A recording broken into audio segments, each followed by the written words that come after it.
Welcome to the Out of the Ordinary, and I'm going to talk with Brendan. My name's Brendan. And I'm going to talk with him about being religious. Are you religious? Yes, sir. I've been practicing the Christian faith. I've been dedicated to it since I was a junior in high school, but I grew up with it. My parents were part of the church, and I was baptized when I was like, I think 11 or 10. So. Okay, so yes. Yeah. There's my yes. resume with No, the that's yes. good. That's good. That's an emphatic there yes. You go. There okay, you so go. let me ask you this.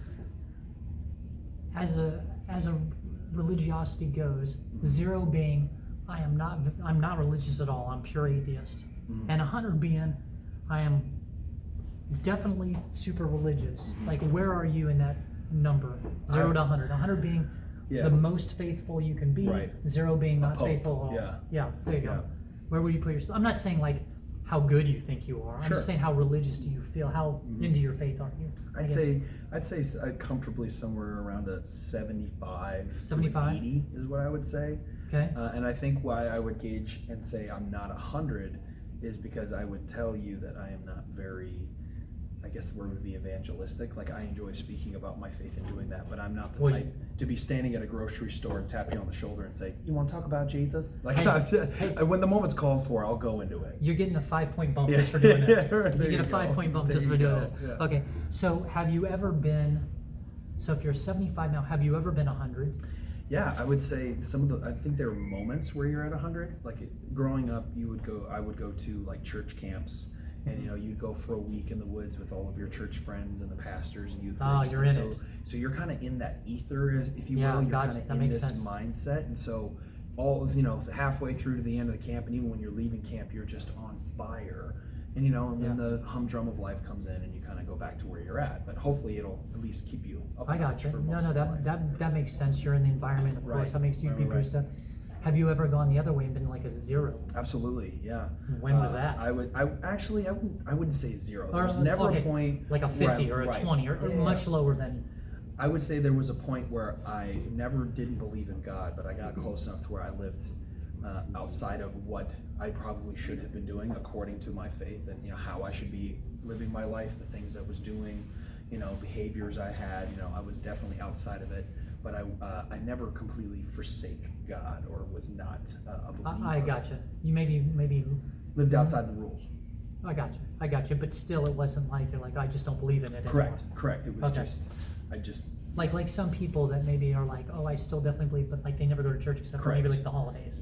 There you go. That's like a great way of putting it. Okay. Yeah. Okay. You said that it was your junior year, right? Mm-hmm. That you kind of really got sort of more into it. Yeah. So prior to your junior year, what was that like? Why would you what changed? Sure. I guess what made you change? Well, up until my junior year, it was very much something that I did for my parents. My parents grew up in the church and raised us in the church. And so I would say all through those years, I was going to church and enjoying it and believing in these things and saying these things.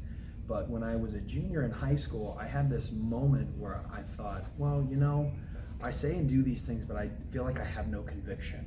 And so I think it kind of built up through the school year to where at one point I just said, you know what, if I'm going to do this, I'm going to give it all up and be a believer and give it up to God and be a part of this kingdom and whatnot that I was a part of, and was like, okay, so this is the moment. This is my turning moment where my born again, if you will. That's a common phrase in the church. Yeah. That was my born again moment where I was like, okay, I'm going to dedicate myself to this. Was it something specific, or did it just hit you?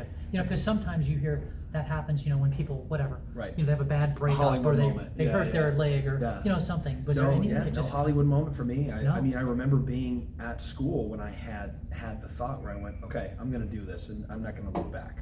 And I, just had this prayer in my heart and had a nice little prayer with myself in a quiet corner, and that was that. And then that was that. And that was no Hollywood moment other than that for me. So what would you say is the best part about being Christian for you? I think it's a certain comfort or a feeling that you get from believing in something that's bigger than yourself.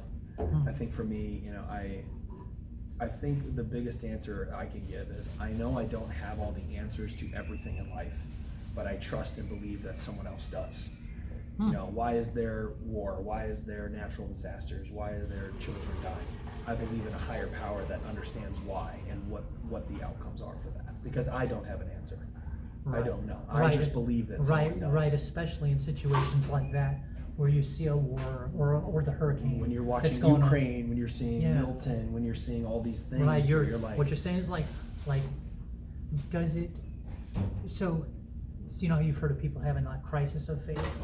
Oh yeah. So like when you see like, just to go the other way, when you see like a Milton come in or Helene that came in, and, you know, 274 people days died after each other. You know, well, and 274 people die in Helene, and we know people are going to die in like Milton. Like, does that ever like shake you a little bit? Like how does this? Of course. So what is that? How do you reconcile that, or what's that like in your head? And it's kind of like the story of you ever heard about that farmer that always says, "Oh, I'll see tomorrow." You know, farmer goes out into the field and says, "Oh, we must be having a great year." And this, you know, community says, "Oh, great for you." And he says, "Well, we'll see. Well, tomorrow it burns down." And then they're like, "Oh, how terrible it is." And you know, well, we'll see. Well, it turns out that the burning of that soil made an even better crop the next year. And they say, "How great." Oh, well, and so it's just this little thing of, I see. "Oh, we'll see." And so how I reconcile, you know, oh my gosh, there's this impending doom coming into or just Florida, a brutal event. A brutal event in general, you know, school shootings is a huge thing. There you go. That's a great example. That hurts me the most, right? Sure. My mom's a teacher. That could have been my mom, right? Yes. And so how I reconcile is like there's always a bigger picture, though we can't understand it. And it's the most frustrating and freeing thing too. Because in the heat of the moment, you're just angry that you can't do anything or don't know what to do, or no matter what you do, you can't fix it. But after the fact, you know, you got to try and figure out what good is coming from this. And sometimes that's a hard answer to find. Right, so you kind of go from like being like helpless feeling to like, you know, maybe there's some silver lining here that I just don't understand. Yeah. Interesting. Absolutely. I like that. I mean, you have people like, that's Bethany Hamilton that got bitten her arm off when she was surfing. That was her life, and then all of a sudden this event happens, and you know, well, look at all the good she's done, right? She's got charity organizations. She's teaching people how to surf. She's using her platform to help people. Right. Is it ideal? No, but some good came out of it. Right. That's for sure. Pet Lemonade out of lemons, right? Yeah, same thing. Yeah. All those things. I got you. So what's kind of on that same sort of thinking? Like, what are some of the most challenging things about being a Christian? Like what's you know, we said you know, you said here's some of the good things. Like what's challenging about it? Well, I mean, kind of what we've been talking about is keeping that faith in the middle of a crisis. That's tough, you know, especially when it's personal to you. Like, it's one thing, let's be honest, right? It's one thing when something is happening 100,000 miles away and you feel for that, you know, like big I feel difference for people in Florida. It's a big difference when it Ukraine, happens in next Israel. door. Absolutely, I'm feeling for all that. Yep. Big difference when it's the people in your own house. 100,000%. That's a big thing, right? That's a human condition, for sure. Absolutely. Yep. I would say outside of that, you have, especially in today's day and age, there's definitely a stigma with Christians in America.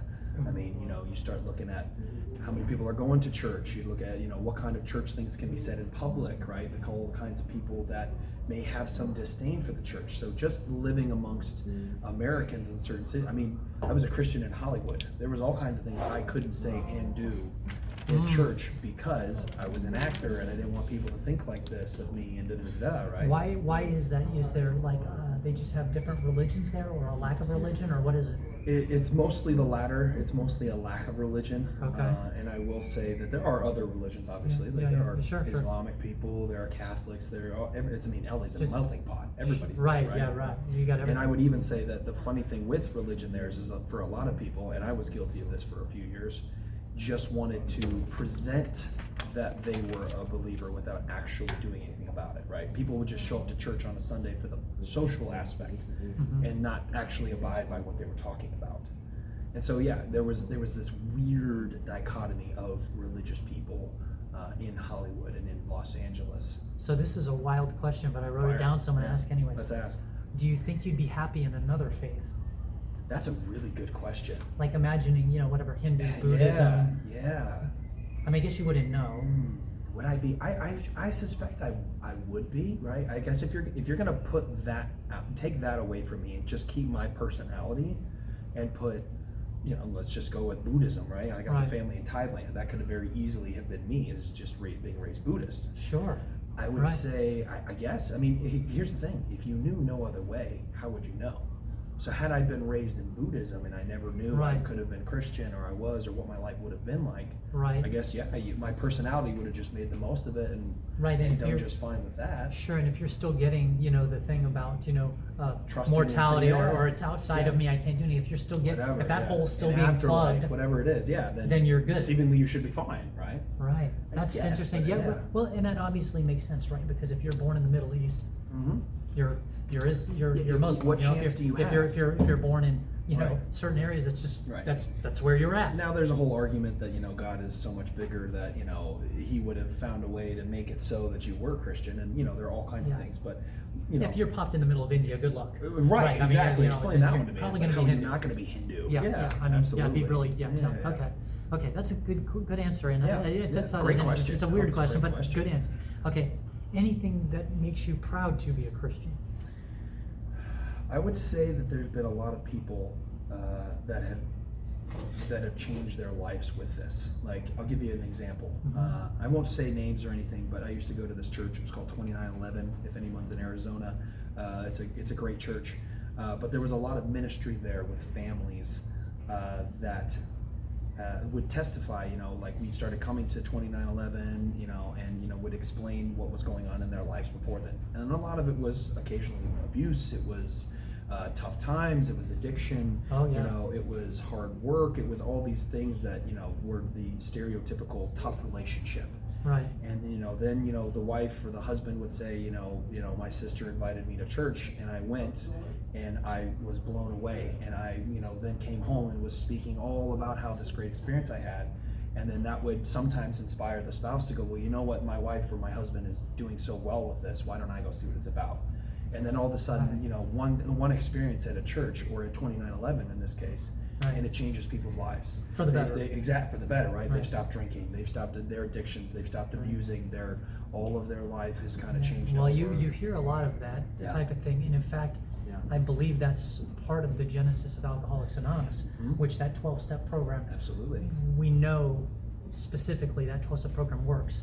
I mean, it can work outside of religion too. Of course. But it definitely Yeah. has, A it's stronger you're impact. putting yourself, you're putting your sort of your faith or your outside of yourself, because Correct. it's not something Yeah. you've been able to control. Right. Anyway, okay. This is a good one. Have you ever thought about what if you're wrong? Oh my gosh, every day. yeah, you're like, Is that kind of a trick? There's big time, because you're sitting there you're- thinking, I've had those thoughts where you're like, man, what if the Buddhist got it right? What if I'm like some maggot when I return to this next Yeah, life? You're yeah, like, man, maybe like- the Mormons are ruling planets, and I'm like one of the slaves. Like, if Yeah, you're studying right, religions, sure. I'm very blessed to say I'm very open-minded. So it's like, if you're studying religions, you can't help but think, what would that life be like if I was this person, right? Right. So then all of these things, you start to think, well, who got it right?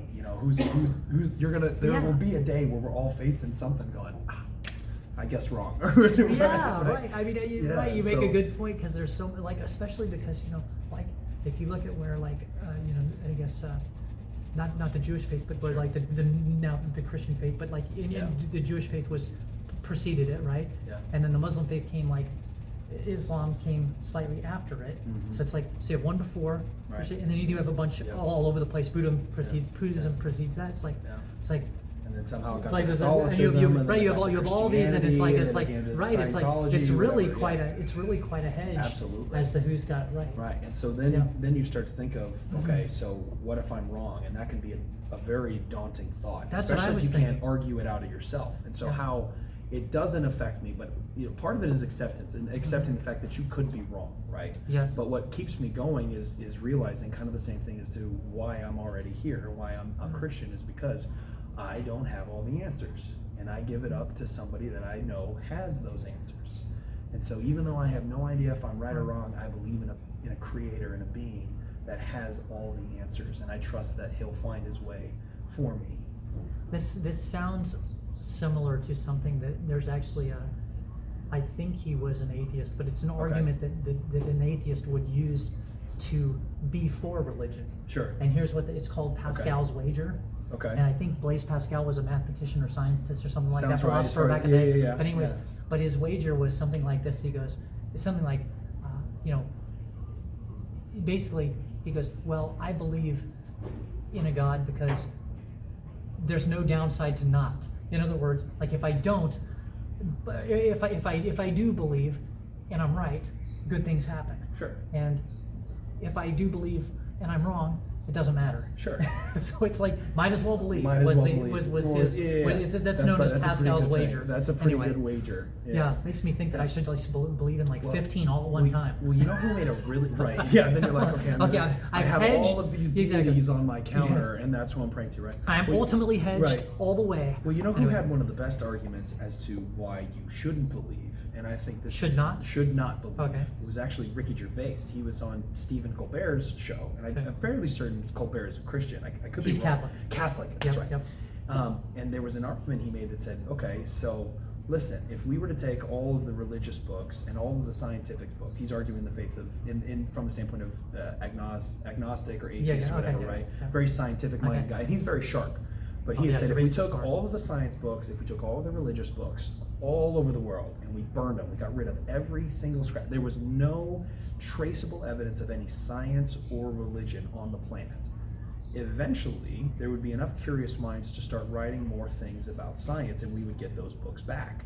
Because you'd start doing, doing scientific theory, you'd start testing things and get experiments, right? And you'd writing it down and tracking it, and then discovering these things. Right. That's not happening with religion, right? If you get rid of all of that scripture, all of that text, and you burn it all up, and there's no livable trace of it anywhere, how are you going to find those People stories would be again? inventing new stuff. Correct. And so the argument for me to that would be, well, the God I believe in would never allow that to happen. It would never. There would be the book of Eli, if you will, right? There would be one book, and someone would have it, and then there would be this whole resurrection of it again. But if it was to actually happen, which I don't believe it would, then yeah, it's a very strong argument to say we might not ever find that religion ever again. So this is a kind of a good one to like, I guess, end on, unless, well, I might have some more, but like, so we mentioned lots of different faiths, and even within the Christian faith, there's quite a bit, right? You've got Mormons, Jehovah's Witness, Catholic, Pentecostal, and I know some Christians will take. You got Foursquare, you got Methodist, Baptist, Episcopalian, right? There's just Lutheran, right? Lutheran, yeah. I mean, there's all kinds of them. Like, in talking with another friend of mine who's a pretty devout Christian, I'm not sure which, exact sect that he's in, but it's pretty evangelical for sure. But I asked him this question, and I said, I said to my friend, I said, I know you have friends that are like Mormon, like your best friend's a Mormon, and like, and I'm like, and I'm your friend, and like, I'm not the exact same as you, and I know you have lots of other friends of all these other denominations. I said, based on what our encounter was, I said, does it scare you or worry you that your friends were like going to go to hell because they don't believe the exact same way you do? Oh, yeah. Right? Is there some anxiety that you're not going to share this afterlife together? As soon as I said that to him, big guy like you, chin begins to quiver. Oh, yeah. Tears start to come. Yeah. That's a true believer, my friend. And he said his answer was every day. I worry about you guys every day. And I was like, does that affect you? Like hearing that as his friend when asking such a tough question, did you like have some? Well, first of all, I said I'm never going to ask a question like that again, for sure. And secondly, he just showed me how into his faith he was. Yeah. And how just it was a part of him, and I felt bad all the way around because I made my friend sad. Yeah. Because that's what he thinks is happening to his best friend. That's his perception. That's his perception of what's happening to his best friend. Not the best man in his wedding was Mormon. Yeah. And that's how he feels what's going to happen to him. And I just felt really bad for my friend too, because that's got to be tough to walk around and try to reconcile every day, knowing that he can't affect change in him. Meanwhile, I talked to my Mormon friend too, because I'm friends with him too, and he's saying the same thing the opposite way, and I'm just like, oh my goodness, I'm like, we've got a problem here, folks. So so how do you personally square that? Sure. Is everybody going to hell that doesn't believe exactly the same way that you do? Are there levels, or do you not know? What do you think? Yeah, if you're looking at the Bible in a very black and white sense, and I'll be the first one to tell you, I'm not the most educated on the Bible. I've spent most of my life around it. I know most of the stories and the methodology, but there are smarter people than me. Okay, fine. You're not the Pope. Let me at least You're not explain the that. Pope. I'm not the Pope. Okay. But again, if you're looking at a very black and white sense of the Bible, correct answer, yes. If you don't believe in God and in Jesus and call him into your heart and become a part of the kingdom, right, and accept that, then you are technically living outside of Christ and living outside of the kingdom, which would mean you would then categorically fall into going to hell after the afterlife. So then my buddy's right. Correct. At least according and to this is one of those things where, again, I believe that, but it's so, the world is not so black and white, right? Like we are given black and white definitions and black and white rules, but living in the world is very gray. And so you're starting to think of like, a lot of nuance. I love these people, right? Like I had friends that grew up Christian with me and are not. That's so what I was just now you're asking. going, right. Yeah. Now I have these friends that are living outside of it, and I worry for them and want to, evangelize to them and give my testimony, do all these things, right? But you also don't want to be pushy. You don't want to lose the friendship. So you start to rationalize with yourself, like, is my friendship with them more important than their eternal soul? Which is one way of looking at it, right? I mean, if you were to really break it down, that's one way that your friend probably looks at it. I'm sure he does. And you start to think about all those things, and then I guess my kind of whole idea is like, I believe again that there is a plan, and if I just do what I do and live my life and do the best that I can, then it'll figure itself out in the way it's supposed to be. It was just rough. It was a rough.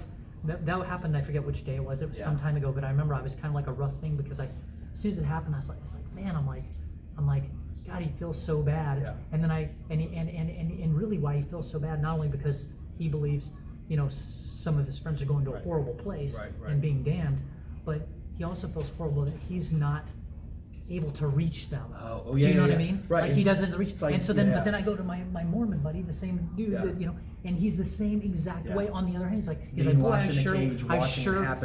sure wish I could reach him. Well, he's trying to reach you. But I need to reach him. And I'm just like, I'm like, what is going on? It sounds like a rough. I'm certain that's true in all of our lives, right? Where there's somebody where you're just like, you just can't convince them. That's well, especially too, they're so similar in so many respects. Right. But just on a couple of things, they're off, and their inability to convince one another to join them in their entirety. You know what I mean? Yeah. Makes them sad, and I'm like, it just seems rough. Seems rough to me. It's gotta hurt. All right. Anything else that we should say about being a Christian? By the way, what denomination or what? Sure. I would say that I am a Christian. I grew up Foursquare. I would consider myself that, or non-denominational. Okay. I really try to look at, when I decide a church or decide that kind of thing, I just really look at how much they're drawing from the scripture.